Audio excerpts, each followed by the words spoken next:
waxaan u hambaleynayaa dadkii Soomaaliyeed ee gobolka Gada deganaa muddada badan uu la goynayay ninkii Xasan Sheekh hadda gartay intii hadda garatay dad badan baa horay u ogaa kana soo horjooday laakiin intii hadda garatay Xasan iyo lugooyadiisii iyo hadduu alla ku sama ogol yahay inuusan gobolkan waxba u haynin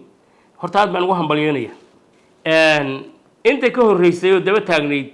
faa'iidada ka keentayna waa ka rabna maxaad ka keentay maxaa ka soo kordhay maxaad ka faa'iiday maxaad guulood wadaa gobolka maxaad u keentay mujtamaca maxaad u keentay hadduu oday yahay hadduu askari yahay hadduu alla ku sama ogol nabadoon yahay hadday dhalinyaro tahay buundooyinka go'na hadday yihiin dawladda Soomaaliya oo dhan dhaqaalaheeda haysatay weey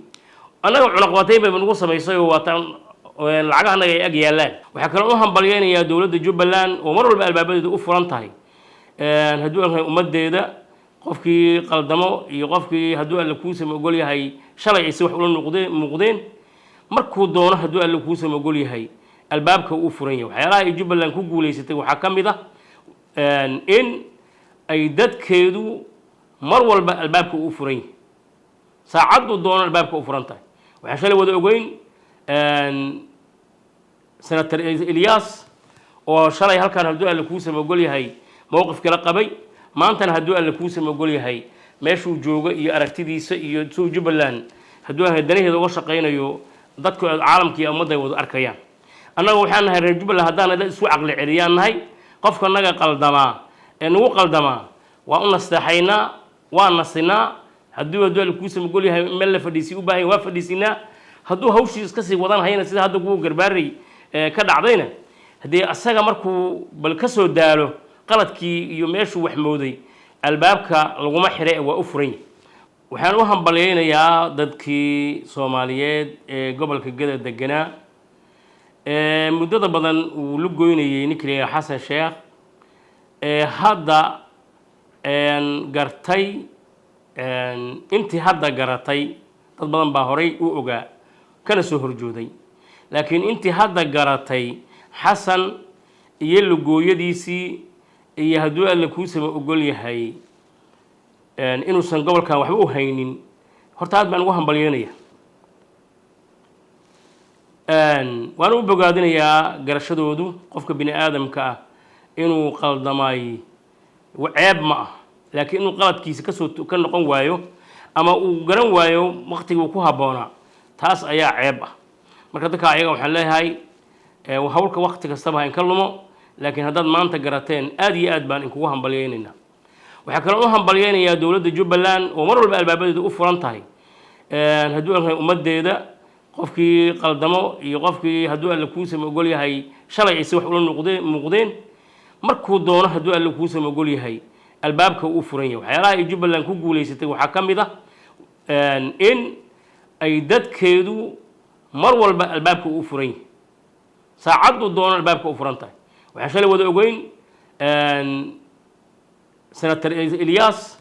oo shalay halkan hadduu alla ku sama ogol yahay mowqif kala qabay maantana hadduu alla ku sama ogol yahay meeshuu joogo iyo aragtidiisa iyo soo Jubbaland hadduu danaheeda uga shaqeynayo dadku caalamka iyo ummadda wada arkayaan annagu waxaan nahay reer Jubbaland haddaan isku aqli celiyaan nahay qofka naga qaldama nagu qaldama waa u nasteexaynaa waa nasinaa hadduu alla ku sama ogol yahay meel la fadhiisi u baahan waa fadhiisinaa hadduu hawshii iska sii wadan hayna sida hadda kuwa garbaaray ka dhacdayna hadii asaga markuu bal ka soo daalo qaladkii iyo meeshuu wax mooday albaabka laguma xirey waa u furan marka hadda Jubbaland iyo madaxweynaheedaba waxaan ugu hambalyeynaya ayagana inay ku guuleysteen wanaaga farada badan oo dadkooda u hayaan iyo qof lagu ciqaabayo ama lagu cunsuriyeynayo shalad saas ahayd inaysan jirin ayaan ayadana ugu hambalyeynaya haddaan intaa ka gudbo waxaan su'aal weydiinayaa dadka wali ay la quman tahay in Xasan Sheekh la taageero waxaan horta rabaa inaan u cadeeyo khaasatan ragga ciidamada ah horta Xasan Sheekh ninkii daba taagnaayo Xasan bari iyo bari dambaa u haray inta ka horeysay oo daba taagnayd faa'iidada ka keentayna waa kaa rabnaa maxaad ka keentay maxaa ka soo kordhay maxaad ka faa'iiday maxaad guulood wadaa gobolka maxaad u keentay mujtamaca maxaad u keentay hadduu oday yahay hadduu askari yahay hadduu laguusaba ogeyn nabadoon yahay hadday dhalinyaro tahay buundooyinka go-na hadday yihiin dowladdii soomaaliya oo dhan dhaqaalaheeday haysatay weeye annaga cunaqabatayn bayba nagu samaysay oo waataan lacagahanaga ay ag yaallaan marka waxaan leenahay adinkaa noo aadaye maxaad ka soo faa'iideen waa dhammaaday waqtigiisii intaasna waa daba taagnadeen maxaa ka soo kordhay eyga arooray cagna ma reebin calafna ma keenin waxaan leenahay marka intaa ka badan ninka weli kusii fikiraya xasan sheekhow waxaad gadaal usii qooraansata kaama harin xasanna waqtigiisii waa dhammaaday waxaan leenahay marka hadduu alla kuu samagol yahay albaabka waa kuu furan yahay jubbaland baa ilaa nasiib wanaag jubbaland baad ka dhalatay jubbalandna lama kala aargoosto shalaad qaldantay qofna looma ciqaabo waxaan leenahay waa kuu furan yahay albaabka soo dhawow ayaan leenahay haddaan intaan ka gudubo waxaan rabaa inaan sheego waad og tihiin mucaaradkii soomaaliya ninba meel baa loo diray xamar waad aragteen waa la qaybsaday xaafadaha loo qaybiyey siyaasiyiintii sidii loogu kala badnaa ayaa laisugu diray oo looga shaqaynaya waxaan leeyahay marka goboladan jubbaland murashaxiin bay leeyihiin guud ahaan jubbaland oo dhan murashaxiin bay leeyihiin madaxweyne rabo oo goboladan ka soo joodo qof kasta waxaad garan kartaa mar haddii la yidhi cabdiraxmaan cabdishakuurow hadduu ahla ilaa iyo waxaad wakiil ka tahay adiga iyo ra-iisul wasaarihii hore nicola roble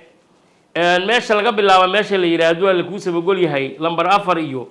maxaanku idhahaa inta maxaanku ilaa iyo maxaanku idhaahdaa dhulkaad wada garanaysaanoo horuwaa iyo sheekh shariifna la yidhi ilaa iyo hanuunha yaaqshiid iyo maxaa la yidhaha meesha la yidhaahaa maxaanku idhaahdaa meeshii marinaayo ilaa iyo hadduu alla kuusa yaaqshiid iyo intaa la midka ah la yidhi hadduu ahay ninkii khayrka la yidhi hadduu ahay dee dadkaba la mid ma aha hadduu ahay maxaan dhahaa xaqu dirarkii gobonnimo dirarkii waqtiga hadda la joogo hadduu alla kuusa halkaan aan uga hambalyaynayo weliba dayni la darajo oo halkaan uga hambalyaynayo weliba haddii loo diray meesha ugu sharaf badnayd baa loo diray okay bal waxaan isweydiinaynaa marka murashaxiinta reer jubbaland haddii ayagana jubbaland baa loo diray isweydiin ma laha taas waxaan leeyahay marka taageerayaasha dadkaas hadduu alla kuu sabagol yahay xaqudirirka ah intii meeshaas loo diray inta taageersan iyo inta aan la dirinba inta taageersan oo haddaan ka soo jooda khaasatan jubbaland murashaxiinteeda awa dadkoodii marka iyagu waa inay soo muujiyaan wakhaasatan gobolka gedo waxaan leeyahay degmada luuq degmada doolow degmada beled xaawo degmada garbaharri degmada ceelwaaq degmada hadduu alla kuu sabagolaya buurdhuubo baar dheere waxaan leeyahay wigan dhexdiisa ama maalmahan hadda nagu soo aadan dee ka qayb qaata waxay la haysataan mudaharaadka xamar ka dhacahayo waa intaasna waa laga rabaa iyo weliba meelo kale kasii shisheeyo oo hadda inaan sheegaa muhiim ii ahayn waxaan leeyahay dee adinkana waxaa in la hadlayo oo idin sheegayo hadduu aad murashaxiinta madaxweynood leedihiin goboladan ka soo joodo yaad matashaan ha laydan arko haddii kale waxaad noqonaysaan dad aan soomaaliyaba ka tirsanayn nufuudna aan ku lahayn dadna aan ku lahayn dowladda la dhisayo soo socotana aan macno ugu fadhiyin marka sidaa daraaddeed yaan laydinku xukumin murashaxiintiina yaan lagu xukumin inaysan soomaaliya saamayn ku lahayn saamayntiina soo saara ismuujiya degmooyinka ayaga waxaan leenahay adinka oo dadka aad taageersan tihiin murashaxiintiina waa fara badan yihiine saad nin walba midkaa doonta hadhow u coday haddaad rabtide laakiinse ha layn arko codkiina reer jubbaland oo dhan waxaan leeyahay mudaharaadka ka dhacahaya muqdisho ka dhacayo baan daraf ka nahay sida dhoobley hadduu ahay libo bahash maxaa afmadow hadduu ahay kismaayo waxaana la ka rabaa saan u dhannahay in annagana aan ka qayb qaadano mudaharaadkaas oo aan ismuujinno baan u baahan nahay maxaa yeelay soomaaliyaan ka mid nahay maxaa yeelay xasan dadku dhibaateeyaan ka mid nahay maxaa yeelay hadduu rabaa inuu hadduu alle kuu samagol yahay uuna duutiyo na dulmiyo saa daraaddeed mowqifkana waa inuu caddaadaa wey ma aha inaan aamuska lagula meheriyey sida gabadha inan ah waa inaan soo baxnaa waa inaan muujinnaa waa inaan istaagnaa waa inaan hadduu alle kuu samagol yahay aanu mowqifka soomaaliya maanta ay qaadanayso meel fiican oo sharaf leh inaan ka istaagno wey haddii kale waxaan noqonaynaa dad un dabakaxir aho ayaga aan hadaf lahayn ummadda soomaaliyeedna aan ka mid ahayn dadka soomaaliyeedee hadduu aan dalkooda ka fikirayn aan ka tirsanayn marka si gaara waan kusoo celinayaa waxaan leeyahay ha la ismuujiyo ha la soo istaago xasan iyo wuxuu wado cidda diidan waa la wada diidan yahay bannaanka ha iskeento oo sidaa hadduu alle kuu samagol yahay daynile ku dayasho wacan daynile ku dayasho wacan waa marka intaas ayadaa waxaan leeyahay reer jubbaland waa khaasatan reer gedo baan hurdada ka toosinaya intaa haddaan intaa uga baxo waxyaalaha la yaab kale waxaa ka mid a xasan weli wuxuu ku indhacad yahay doorashaan qabanaya waqtigiisina waa dhammaaday ogow waqtigina waa dhammaaday waxyaa la yaab la marka bal aan dul istaagna baydhabo maxaa ka jiro baydhabo habeenkiina cid xukunta lama yaqaano maalintana doorashaa ka jirtaa laleeyahy bal bilaahi calaykum waxaan isweydiinaynaa war bal doorasho iyo xoog baan meel ku qabsan oo inta aniga inta cabsatayna oon cabsi gelin oon ku haysan inta lafahooda la carartay na bannaankay u bixi kadibna doorashaan qabanaya doorasho waxaa ka soo horjooda khilaaf meel doorasho ka jirto qof xor iyo xalaal ah waa inuusan khilaaf ka jirin iska badaa inuu dagaal jiray waa inuusan khilaaf ka jirin meeshii doorasho ay ka jirto waa in ummadda inta aanan sanduuq la dhigin in lagu mideeyo ummadda iyada ah inay dhan isu wada raacdo wey waxaan leenahay baydhabo iska daa inay ka dhacdo doorasho sanduuq la dhigayo qof oo xor iyo xalaal ah ama dimuqraadi ah xataa doorasho dadban kama dhici karto xataa doorasho dadban kama dhici karto maxaa yeelay dee dadkii baa isdilhaye ciidankii koonfur galbeed oo la yaqaanay iyo dowladdii koonfur galbeed baa bannaanka dhoobane oo dagaalamaysay oo xoog lagu qabsaday marka ma inaad gurigayga xoog ku qabsato baa qur-aan ku akhrisanaysaa dee say kugu suurtogeli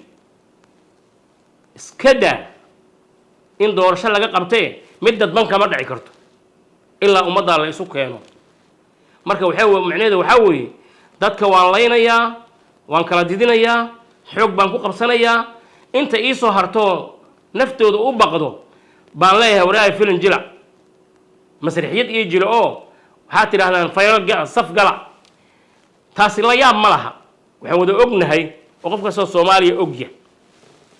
dadkii doorashadii xamar la sheegayay de waxaa la ogyahay dad isbitaal u yimid xamar iyo habrii caanaha keenay iyo kuwa qudaarta beeraha ka keenay oo aan deganaynba xitaa xamar baa qasab ku codeen la lahaa iska badaa taas marka waa magaalo la qabsadayba baydhabo waa magaalo la qabsaday ama meeshii koonfur galbeed waa dhul la qabsado xoog lagu qabsaday waxaan wada ognahay ciidankii amniga sugayay ee joogay baraawe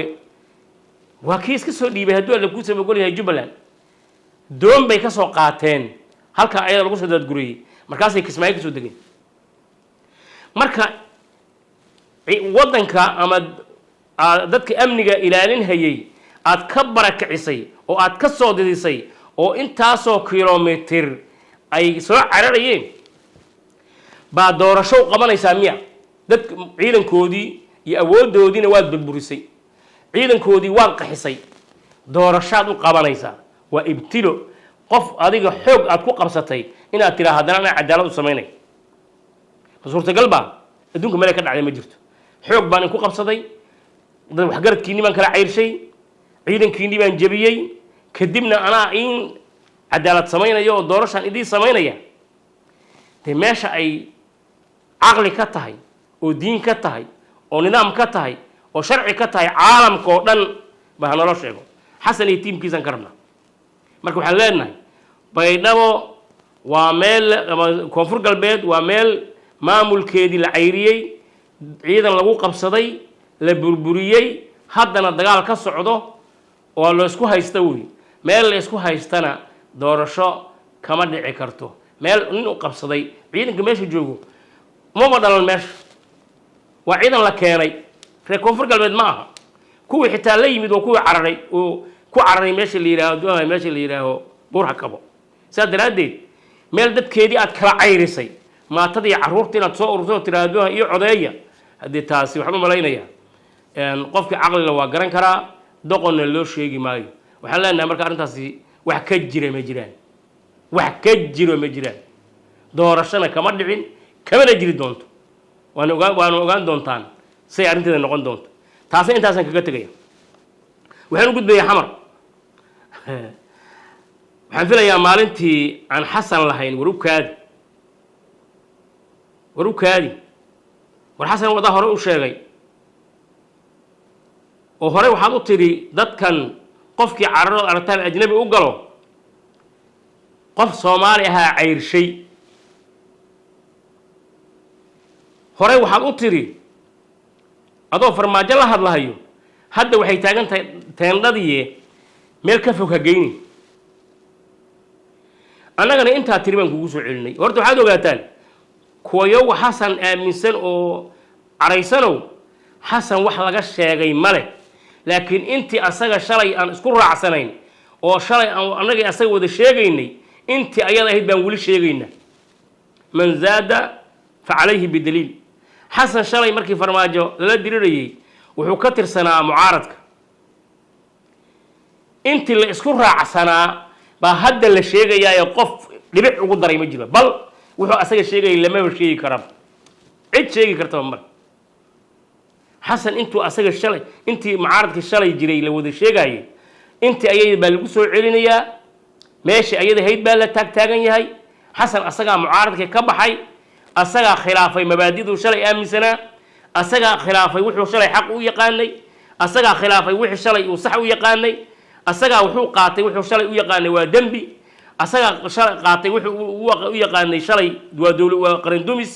asaga qaatay wuxuu shalay u yaqaanay waa nin naag ilmo wicila ka dhalayo asaga qaatay wuxuu shalay u yaqaanay iyo wax ka daran ba asaga ku daray asaga wax ku sii darsaday saa daraadeed waxa weeye xasan asaga ka dhaxbaxay meeshii shalay la wada taagnaa iyo wixii la isku ogaa iyo wixii la sheegi jiray wixii nidaamkiiba asaga ka dhaxbaxay oo xagga istaagay hadduu soo noqdana dadkiisii wali waa la sugayaa soo noqdo hadduu soo noqon waayna dee halkii baa la taagan yahay asaga fallaaga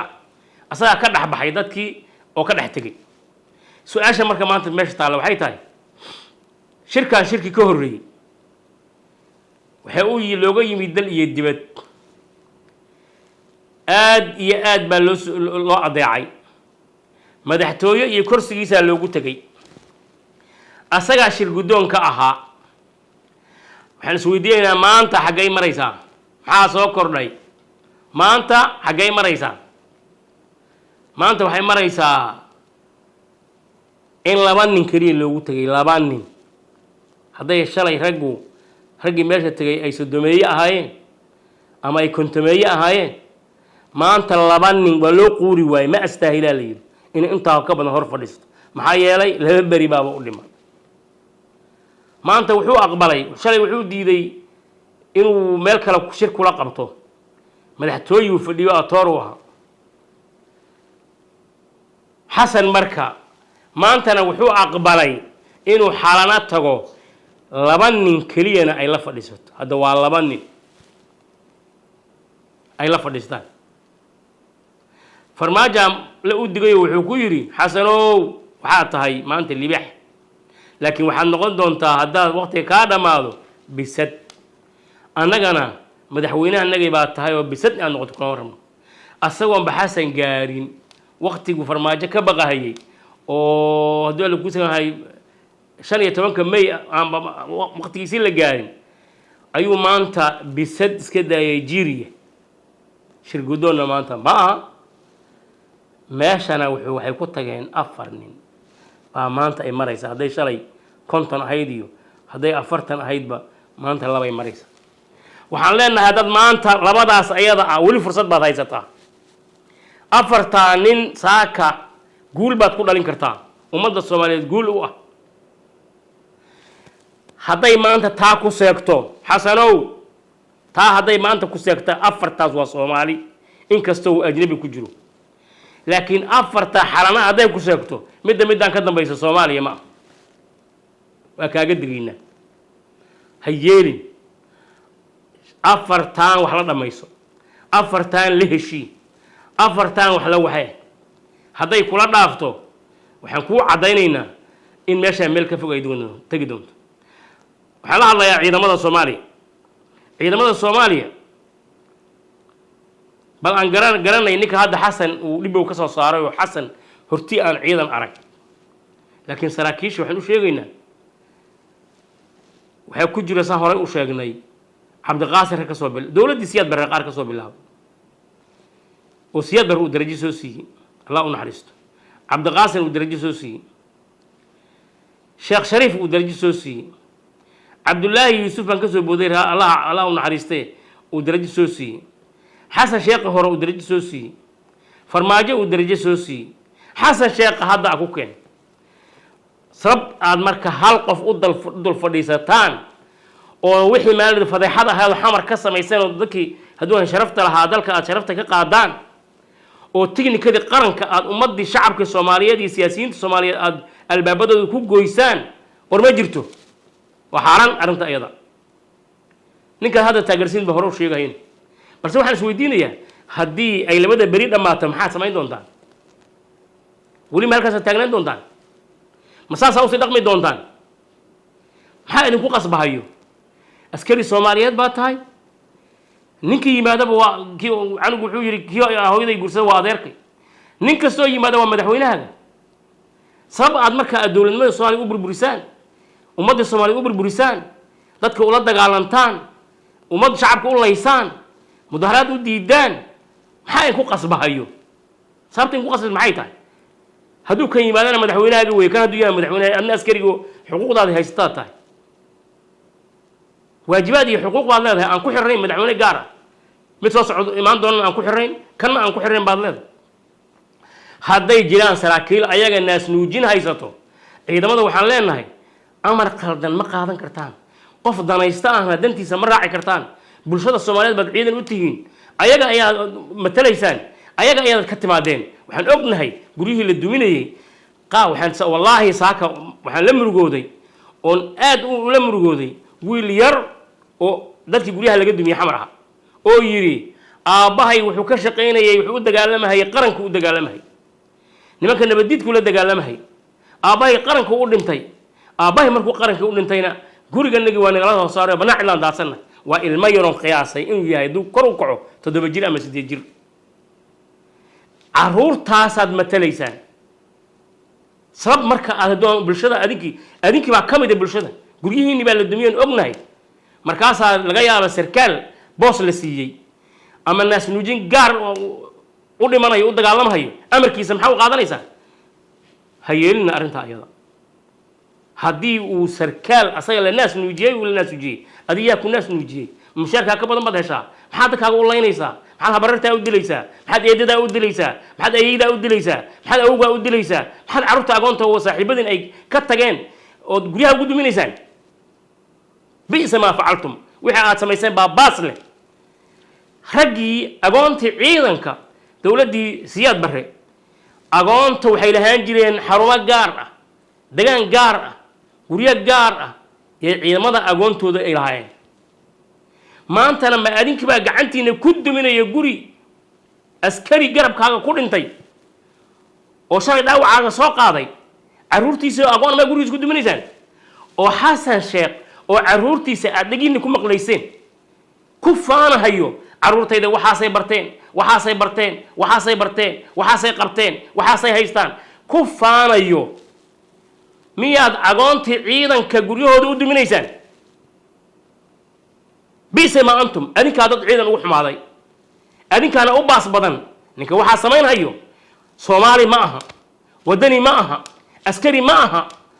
islaam nabadiisa shak ku jira agoonta Ilaahay baa ka hadlay subhanahu wa ta'ala innal ladina ya'kuluna amwalal yatama inma ya'kuluna fi butunihim nara Ilaahay baa ka hadlay agoonta xulooda lama taabto madaxa in loo salaxaa janno lagu galaa adinkana ma wiilashii agoontii ay ka tageen saaxiibadiin oo maydka shalay dhaawiciina soo qaaday oo garabkiina ku dhintay guryaha ku diminaysaan waraa mabaadi' ma lihidin waxaan mabda' lahayn adduunku micno kuma yeesho qofka aan mabda' lahayn adduunku micno kuma yeesho warseed dumaashida oo ninkeedii uu garabkaaga ku dhintay gurigeed ugu diminaysaa masaasaa ciidannimadu masaasaa dowladnimadu masaasaa diinta iyo wadaninimadu war waxaas wax la aqbali kara ma sham uu isku xishooda waryaa sarkaalka calooshi u shaqaystaha ee hunguriga la siiyo ee dhulka dadka agoonta la kiciyo la siinhayo sida macallin mahdi oo kale hadduu alla kuu soo ogol yahay ninka amarkiisa qaadanayo adi maxaa kaa soo gaaray xitaa haaranta la cunaya waxba ka meelaysa maxaa ugu dhimanaysaa waxaan leenahay caqliga ha shaqeeyo diinta ha shaqayso soomaalinimada ha shaqayso mabaadida ha shaqayso dadnimada ha shaqayso dadka aad leynaysaan waa dadkiinni ayagaana xaq ku taagan xasanka dad in amrayo dadka inaad laysaan idin amrayo ayaa shalay sheegayay igama dhegaynin adinka waxaan in leenahay marka xasan waa tegayaa dalka iyo dadkana waa soo haraya dadkiina eed ha ka gelina maantana waxaa la marayaa kaamiraa meel walba taallo sawir baa meel walba yaallo waxay kuu geli doontaa buuggay kuu geli doontaa taarikhday kuu geli doontaa qof walba maanta waxa aad tahay taarikhday kuu geli doontaa waxaan leenahay marka shacabka Soomaaliyeed xasan 4 sano inuu xukumay waxaan oohin ahayn oo laga faa'iiday ma jirto ma siin karnaa fursad kale oo waliba rabo sidii hadduu alla kuu sabab goliya Ismaaciil Cumar uu noolaado uu rabo ma siin karnaa asaga caruurtiisa fursad kale haddaan siin karin ma cid malaa'ig baa noo imaanaysa sanad dul qaadayso maya waa inaan annaga soo baxnaa codkanaga waa in la soo baxnaa banaanka waa inaan soo istaagnaa duruuf kastoo jirto haddaan maantuu ka jilicsan yahay berri haddii maanta uu nala dhaafo xasan intaan waa ka awood badanaya tuugta uu qoranaya intaan waa ka badnaan doonaa marka maanta hadduu u baahan tahay hadduu alla kuu sabagol yahay 10 kiilo hadduu u baahan yahay berri 100 kiilo u baahan doonaa in lagu qaado culayskiisa waxaan leeyahay marka xasan waxaan ugu soo celinayaa xasanow waxay tagtay meesha la yiraahdo Djibouti Ismaaciil Cumar Goolo iska fadhiyaad soo aragtay waxaad soo aragtay hadduu alla kuu sabagol yahay maxaan ku irahaa sida uu dadku u xukumayo waxaan kuu sheegayaa Djiboutiyaan ma aha dadka Soomaaliya joogo Djibouti ninkaana adeerkii buu ka dhaxlay adeerkiina dad indho go'an oo gumaysi buu ka dhaxlay dad la gumaysto oo aanu heeryada iska rogin buu fuulay oo madax u noqday asagana dadkii buu halkiisu kaga sii waday waa la dhaxsay xoolaha dadka loo dhaxlay laakiin Soomaaliya wiilkaaga kaama dhaxlayo waa been baad isu sheegtay wallaahi ka dhaxlay Cabdi Fataax kaama dhaxlayo Soomaaliya kaama dhaxlay biidnillah waad riyootay dadka ayagoo jiifay riyoodaan adoo taagan baad riyootay iska daa waxyaha dhalanteedka waa taqaanaa Soomaali waadna ogtahay waad ka dhalatay beenta iska daa dadkana intaa ka badan ha rafaadin adigana ha isdambaajinin askartana iyo dadka ku taageersan ha dambaajinin dadkaagaas utur afarta qofna maanta afar baad maraysaane afartiina xal u keena haday afarta dhaaftana meel meeshan ka fog bay tagi doontaa